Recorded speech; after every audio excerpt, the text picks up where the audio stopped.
civil ससाइटिनि मानसि हिसाबै बिथांमोननि जिथु जाथाय बेयो व्यक्तिगत जों सानना लादों व्यक्तिगत आरो बिथाङा सासे बारग' एमएलए मोन बारग' माने बिथाङा इएम बिथाङाबो समाजनि सासे रेसपन्सिबल पार्सन आरो जायफोर हमजादों बिथांमोनाबो रेसपन्सिबल पार्सन खिन्थु जोङो बे आयेनारिनि खोथा जागोन आयेनजों बिथांमोना थांगोन खिन्थु जोङो सिभिल ससाइटिनि मानसिया बुंनो हाया जे बिथाङा दायखौ मावदों ना मावाखै जों बेखौ बुंनो हानाय नङा गतिके आथिखालाव जों नुनायाव जे एखमब्ला जोङो सिभिल ससाइटिनि मानसिफ्रा माने बबेबा खामानिखौ जुदि जों सोंखारियोबा एखमबा बे आयेनारि माबायाव एसे हेंथा होयो बेनिखायनो जोङो बे बिथिङाव खोथाखौ बुङा आयेनारिया आयेना जि खालामो बेजों थाङो 6.3 जाफुंनो थाङाखै बे खोथा नङा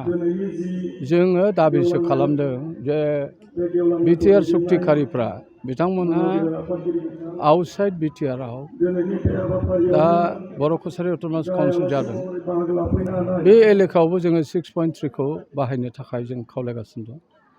आरो जोङो बिटिआरनि सिङावबो जों बुंगासिनो दं दा खोथा जाहैदों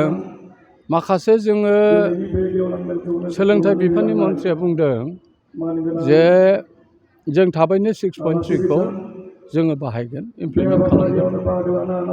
बेखौ जोङो नेग्लेक्ट खालामा जिहेथु सुक्तियाव दङ बेनिखायनो बेखौ थाबैनो मावफुंगोन होननानै सोलोंथाइ बिफाननि मन्थ्रिया बुंखाबाय बे बेलायाव जों वेलकाम खालामदों आरो बे हायार इडुकेसननि बेलायावबो कलेजनि प्रभिन्सियेलाइजेसन बेलायावबो जोङो 6.3खौनो दहाय लानानै जाहाथे ट्राइबेल एरियायाव डाउन टुन ट्राइबेल एरियायाव हायार इडुकेसननि सोलोंथाइ होनायनि थाखाय जाहाथे राहाखौ लायो बे खोथाखौ जों बुंदों नाथाय गभर्नमेन्टआ होनदों जे 2017नि जिथु पस्ट प्रभिन्सियेलाइजेसन एक्ट बे मथे अलरेडि आसामाव माने सरकारि कर'ना प्रभिन्सियेलाइजेसना बन्द' जाबाय खिन्थु बन्द' जादोंब्लाबो जोंहा बिटिआर सुक्तियाव 6.3 दं बे 6.3नि आधाराव जोङो जोंनि जेसेबांनाखि